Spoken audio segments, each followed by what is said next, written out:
সীমান্ত, অর্ণব, দিয়া আর মিতুল 4 বন্ধু একসাথে ঘুরতে যায় উজ্জ্বলপুর জঙ্গলে। তারা যেতে যেতে জঙ্গলের অনেক গভীরে চলে যায়। জঙ্গলের গভীরে তারা একটা বাড়ি দেখতে পায়। তারা 4 বন্ধু সেই বাড়িটার ভেতরে যায়। তারা কিছুক্ষণ বিশ্রাম নেয়। তারপর সীমান্ত বলে, এই অর্ণব, দিয়া, মিতুল, চল আমরা চারপাশটা ঘুরে দেখি। আমি যাব না রে, আমার বড্ড ক্লান্ত লাগছে, আমি আরেকটু বিশ্রাম নেব। ঠিক আছে, তুই আর দিয়া তাহলে বিশ্রাম নে, আমি আর অর্ণব ঘুরতে যাচ্ছি, কেমন? আচ্ছা যা। মিতুল, চল আমরা ঘরে যাই। সীমান্ত আর অর্ণব ঘুরতে চলে যায়।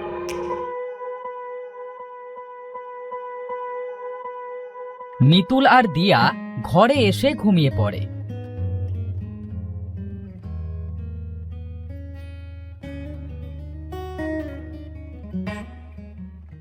বিকালে মিতিলের ঘুম ভাঙে। দিয়া, এই দিয়া, ওঠ, ওঠ না, সন্ধে তো হয়ে গেছে। এই তো উঠে পড়েছি। কিরে মিতুল, সন্ধে হতে চললো, সীমান্ত আর অর্ণব এখনো আসেনি? না রে দিয়া, এখনো তো আসেনি। মিতুল, আমার কিন্তু ভয় করছে, এই গভীর জঙ্গলে ওরা কোথায় গেল? আজ রাতটা কষ্ট করে কাটাই, কাল সকালে দেখব।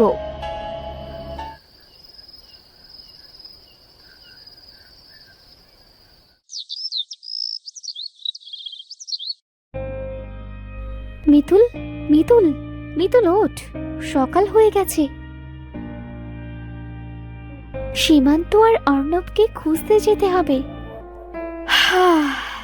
হ্যাঁ চল, কোথায় যে গেল আমাদের রেখে।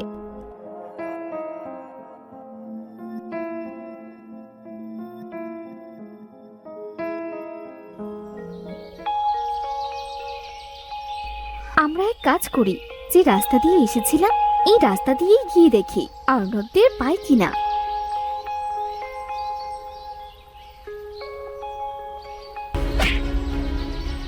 উফ, জ্বলে গেল। কিরে, কি হলো তোর? আরে, তোর কপাল কেটে রক্ত ঝরছে। কিভাবে কাটলো তোর কপাল? যেতে যেতে কিছু একটার সাথে ধাক্কা খেয়ে পড়ে গেছি। মানে, এখানে তো ধাক্কা খাওয়ার মতো কিছু নেই। আমার মনে হলো এখানে কোনো দেয়াল আছে যেটাতে আমি ধাক্কা খেয়েছি। এখানে দেয়াল কোথায় পাচ্ছিস? তাড়াতাড়ি আয় তো। আরে, এটা তো দেয়াল মনে হচ্ছে। এটা কি অদৃশ্য দেয়াল নাকি? কালকে আসার সময় তো কোনো দেয়াল ছিল না। সত্যি তো, কালকে তো আমরা এই রাস্তা দিয়ে এসেছি, তখন তো কোনো দেয়াল ছিল না। কি হচ্ছে এসব আমাদের সাথে? মিতুল, দেখ তো দেয়ালটা ভাঙা যায় কিনা।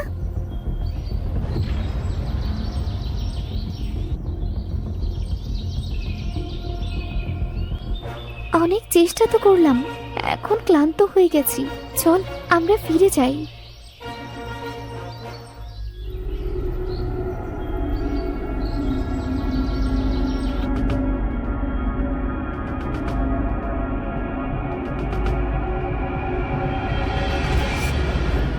এই মিতুল, অনেক তো বিশ্রাম নিলি, এবার চল না, বাড়িতে যাবার জন্য অন্য কোনো রাস্তা পাই কিনা দেখি। ঠিক আছে, চল তাহলে।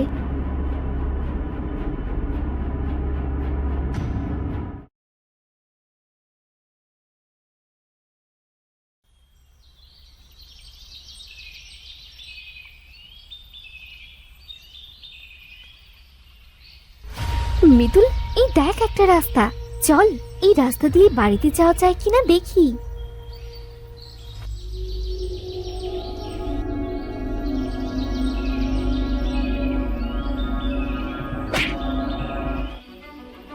দিয়া, এখানে তো অদৃশ্য দেয়াল, এখন কি করব আমরা? কিভাবে যাব বাড়িতে? কি করবো তো বুঝতে পারছি না। যে খাবার এনেছিলাম সেটাও তো ফুরিয়ে গেছে। আমাদের তো কিছু খাবারও জোগাড় করতে হবে রে। চল আমরা খাবার মতো কিছু পাই কিনা দেখি।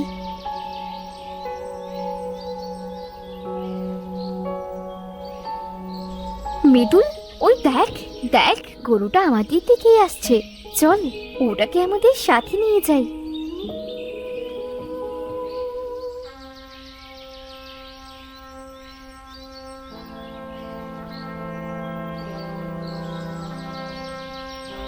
গরুটা এখানে বাঁধা থাক। চল, আমরা আমাদের জন্য আর গরুর জন্য কিছু খাবার নিয়ে আসি।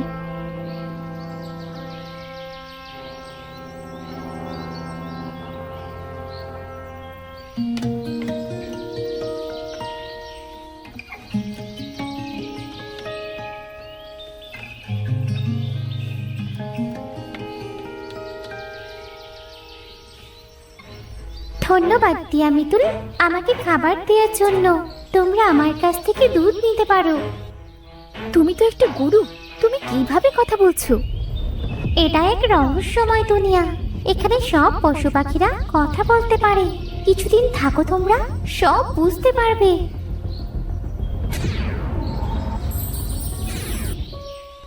দিয়া, গরুটি কোথায় চলে গেল রে? সেটা তো আমিও বুঝতে পারছি না রে। আচ্ছা, এইসব বাদ দে তো, সন্ধে হয়ে গেছে। চল, এখন ঘরে চল।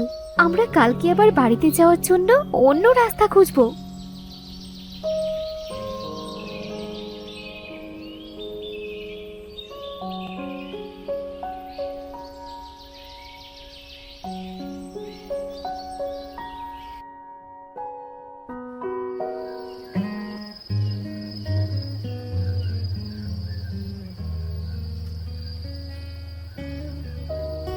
সকাল তো হয়ে গেছে, দিয়া ঘুমোচ্ছে। আমি একটু আশপাশটা দেখি, নতুন কোনো রাস্তা খুঁজে পাই কিনা।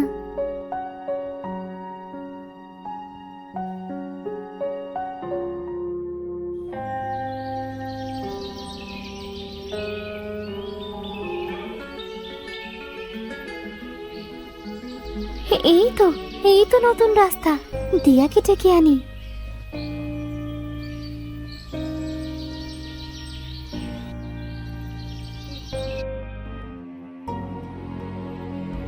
দিয়া, এই দিয়া, ওঠ ওঠ। নতুন একটা রাস্তা পেয়েছি রে। চল তো গিয়ে দেখি এই রাস্তা দিয়ে বাড়িতে যেতে পারি কিনা। এখানে আর ভালো লাগছে না, না জানি বাবা মা কত চিন্তা করছে। হ্যাঁ, চল যাই।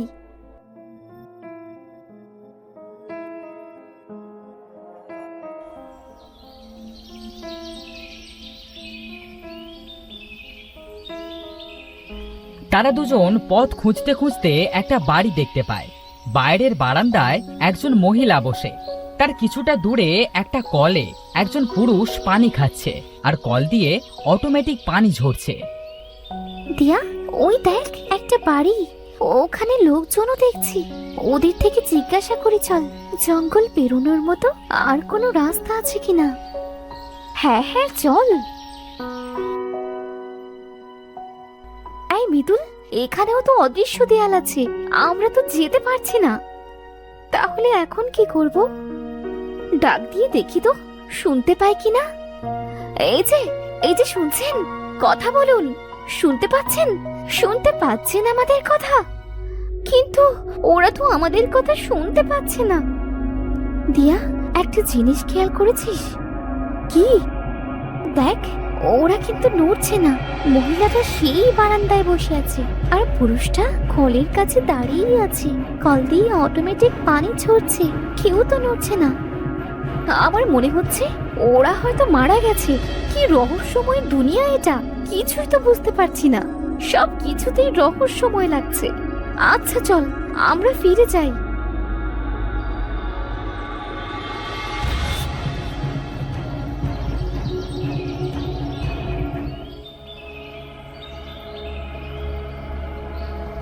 দিয়া, মিতুল, আমার গোড়ায় একটু পানি দাও না। দেখো, আমার ডালপালা কেমন শুকিয়ে যাচ্ছে। এ কি, গাছ আবার কথা বলে নাকি? এই দুনিয়াটা এক রহস্যময়। এখানে সবকিছুই কথা বলতে পারে।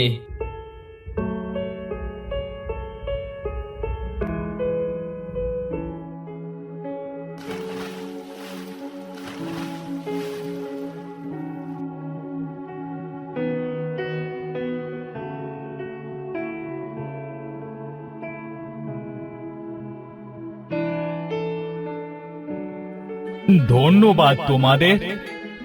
আচ্ছা, তুমি তো এখানে থাকো, বলো না আমরা কিভাবে বাড়ি যেতে পারবো? এখানে যে আমরা আর থাকতে পারছি না। তোমরা আমাকে সাহায্য করেছো, তাই তোমাকে তোমাদের বাড়িতে যাবার রাস্তা বলছি। তোমরা তো বুঝতেই পেরেছো এটা একটা রহস্যময় দুনিয়া। এই দুনিয়া থেকে বের হতে হলে ওই যে উঁচু পাহাড় দেখছো, ওই উঁচু পাহাড়ের ওপর একটা দুষ্টু দৈত্য থাকে।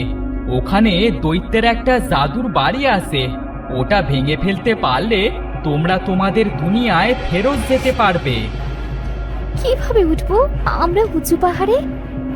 এই রহস্যময় দুনিয়ায় একটা অদ্ভুত রাস্তা আছে। সেই রাস্তা তোমাদেরকে খুঁজে বের করতে হবে। ওই রাস্তা দিয়েই তোমরা পাহাড়ে পৌঁছাতে পারবে। কিভাবে চিনবো আমরা ওই অদ্ভুত রাস্তা? রাস্তার উপর পা দিলে তোমাদের উড়িয়ে নিয়ে যাবে। রাস্তার দুপাশে গাছপালাও রাস্তার সাথে উপরে ভাসবে। এর বেশি আমি তোমাদের আর বলতে পারবো না।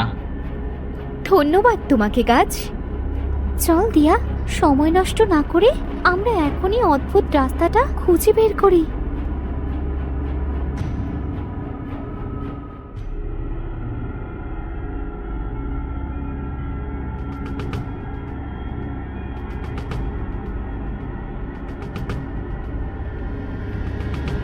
আমরা তো অনেক রাস্তা খুঁজলাম, কিন্তু গাছ যেমন রাস্তার কথা বলেছিল তেমন রাস্তা তো কোথাও খুঁজে পেলাম না। দিয়া, ওখানে অনেক বন জঙ্গল, চল তো ওখানে যেয়ে দেখি। ঘন বন জঙ্গলের ভেতরে যদি কিছু থাকে? কিচ্ছু হবে না রে, চল তো। তারা সেখানে যেই পা দেয় তখন সেই রাস্তা তাদের অনেক উঁচুতে নিয়ে যায় আর আকাশে ভাসতে থাকে। গাছগুলো তাদের সাথে ওপরে ভাসে। আরে আরে, পড়ে গেলাম তো। আমরা অদ্ভুত রাস্তা পেয়ে গেছি। হয়তো অদ্ভুত রাস্তায় আমাদের আকাশে ভাসিয়ে নিয়ে যাচ্ছে। ভয় পাস না দিয়া।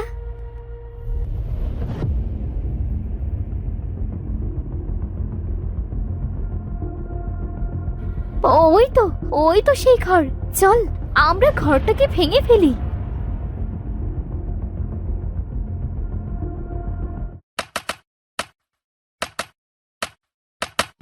তোদের এত বড় সাহস আমার ঘরে হাত দিস? আমি তোদের কিছুতেই ছাড়বো না। শয়তান দৈত্য, ছেড়ে দে আমাকে। দিয়া এটা বলতে থাকে। এমন সময় পেছন থেকে মিতুল এসে দৈত্যের মাথায় একটা বাড়ি মারে। সাথে সাথে দৈত্য সেখানে মারা যায় আর অদৃশ্য হয়ে যায়। এই দেখ, দৈত্যটা মারা গেছে। এবার আমরা এই জাদুর ঘরটা ভেঙে ফেলি। এই রহস্যময় দুনিয়ায় আর থাকতে পারছি না, খুব কষ্ট হচ্ছে।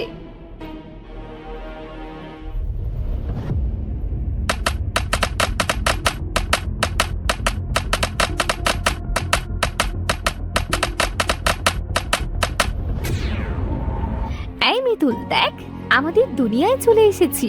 রহস্যময় দুনিয়া থেকে মুক্তি পেয়েছি আমরা। আরে সত্যি, আল্লাহ আমাদের ডাক শুনেছে। শেষে আমরা আমাদের বাড়ি পৌঁছতে পারবো। রহস্যময় দুনিয়ার অদ্ভুত রাস্তা থেকে আজ মুক্তি পেলাম। চল এবার আমরা আমাদের বাড়ি ফিরে যাই। বাবা মা হয়তো খুব চিন্তা করছে। এরপর তারা যে যার বাড়িতে চলে যায় আর তাদের বাবা মাদের সব ঘটনা খুলে বলে।